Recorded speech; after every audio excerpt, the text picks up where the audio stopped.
السلام علیکم ورحمۃ اللہ وبرکاتہ۔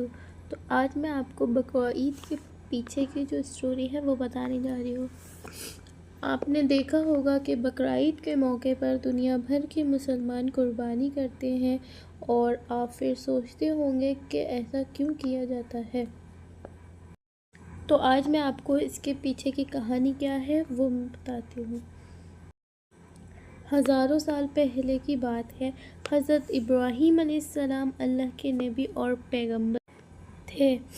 تو ایک دن جب وہ سو رہے تھے تو انہیں ایک خواب آیا، جس میں اللہ تعالیٰ نے ابراہیم علیہ السلام سے فرمایا کہ آپ کے نزدیک جو سب سے پیاری اور محبوب چیز ہے اس کو اللہ کی راہ میں قربان کر دو۔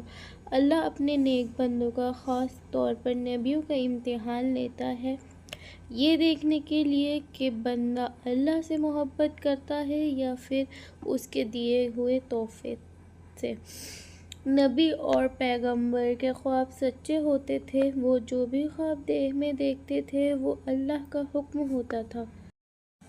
تو وہ خواب دیکھنے کے بعد ابراہیم علیہ السلام نے اپنے اونٹوں میں سے 100 اونٹ قربان کر دیے۔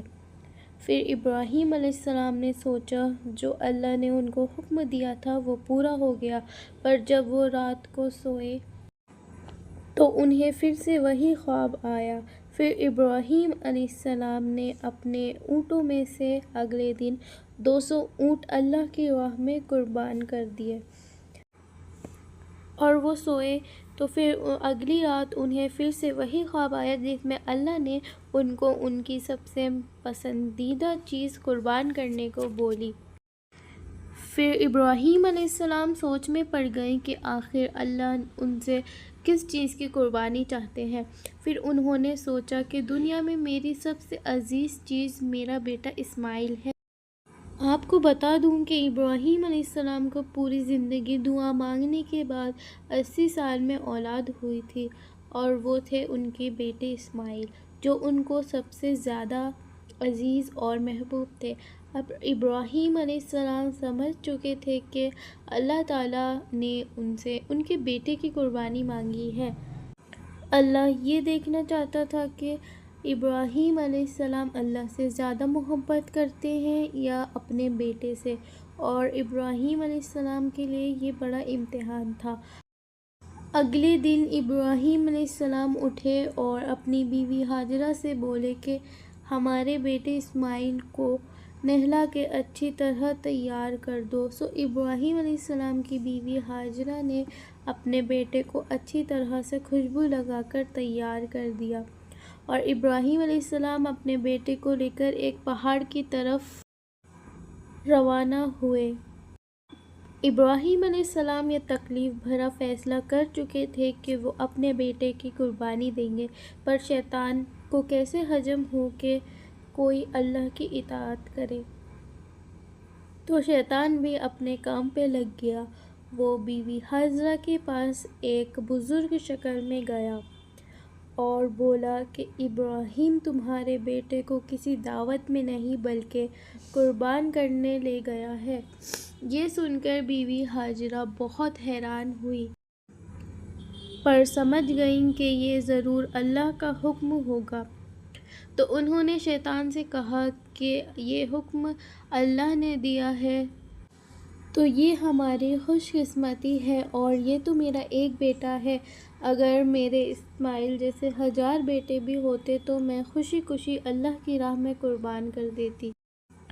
ایک ماں کے لیے یہ کہنا کتنی بڑی بات ہے۔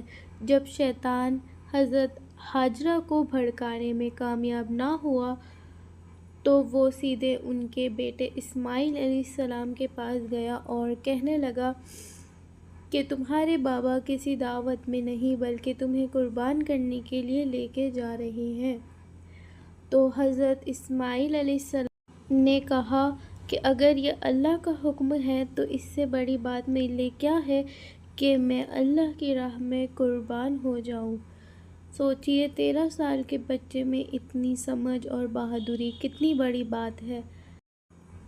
تو یہاں بھی جب شیطان ناکام ہوا تو پھر وہ ابراہیم علیہ السلام کو بھڑکانے کی کوشش کرنے لگا کہ کہ تمہیں یہ بیٹا اتنی منتوں سے ملا ہے، اگر تم نے اسے قربان کر دیا تو تمہارے بڑھاپے کا سہارا کون بنے گا؟ اور اللہ نے اگر یہ قربانی بھی قبول نہیں کری تو تمہارا کتنا بڑا نقصان ہوگا۔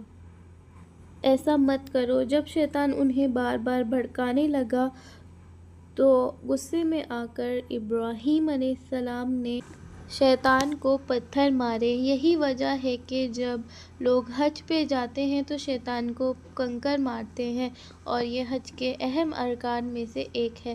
شیطان کے جانے کے بعد ابراہیم علیہ السلام نے اپنے بیٹے کو ساری بات بتائی تو اسماعیل علیہ السلام نے کہا کہ بابا، اگر یہ اللہ کا حکم ہے تو مجھے منظور ہے، آپ بس میرے ہاتھ پیر باندھ دیجیے اور آپ کی آنکھوں پر بھی پٹی باندھ دیجیے تاکہ آپ جب میری گردن پر چھری چلائیں تو آپ کو تکلیف نہ ہو اور آپ یہ کرنے سے مکر نہ جائیں۔ بس پھر ابراہیم علیہ السلام نے اپنے ہاتھ پیر باندھ دیے اور اپنی آنکھوں پر بھی پٹی باندھ لی، اور جب انہوں نے اسماعیل علیہ السلام کی گردن پر چھری چلائی تو ایک جانور کی آواز سن کر وہ حیران ہو گئے۔ انہوں نے جب آنکھ سے پٹی کھولی تو دیکھا کہ ایک دمبا ذبح ہوا تھا اور اسماعیل علیہ السلام ان کے پاس کھڑے مسکرا رہے تھے۔ تب آسمان سے اللہ نے ابراہیم علیہ السلام سے فرمایا کہ اے ابراہیم، آپ اس امتحان میں کامیاب ہو گئے، ہم نے آپ کی قربانی قبول کی، آپ کا یہ امتحان قیامت تک یاد رکھا جائے گا، اور آپ کی اس سنت کو ایمان والے لوگ ہر سال یاد رکھیں گے اور ہر سال اللہ کی راہ میں قربانی پیش کریں گے۔ اور ابراہیم علیہ السلام کی اس سنت کو اللہ نے آنے والی نسلوں کے لیے عبرت بنایا، اور اسی لیے مسلمان ہر سال حج کے موقع پر قربانی کرتے ہیں، اور بقرعید پر جو حلال جانور قربان ہوتے ہیں ان کے گوشت کے 3 حصوں میں بانٹا جاتا ہے۔ پہلا حصہ غریبوں اور مسکینوں میں، دوسرا رشتہ داروں میں، اور تیسرا حصہ خود گھر میں رکھا جاتا ہے۔ آپ کو یہ پتہ ہونا چاہیے کہ بقرعید کے موقع کا غریب لوگ سال بھر انتظار کرتے ہیں، کیونکہ یہی سال کا اکلوتا موقع ہوتا ہے جب انہیں گوشت کھانا نصیب ہوتا ہے۔ بقرعید کے یہ فیسٹیول دنیا بھر میں بھوک مری مٹانے کا ایک ذریعہ ہے، and it's the part of the Islamic faith to serve humanity and help out۔ اور كل من في السماوات والأرض إلا آتي الرحمن عبدا لقد أحصاهم وعدهم عدا وكلهم آتيه يوم القيامة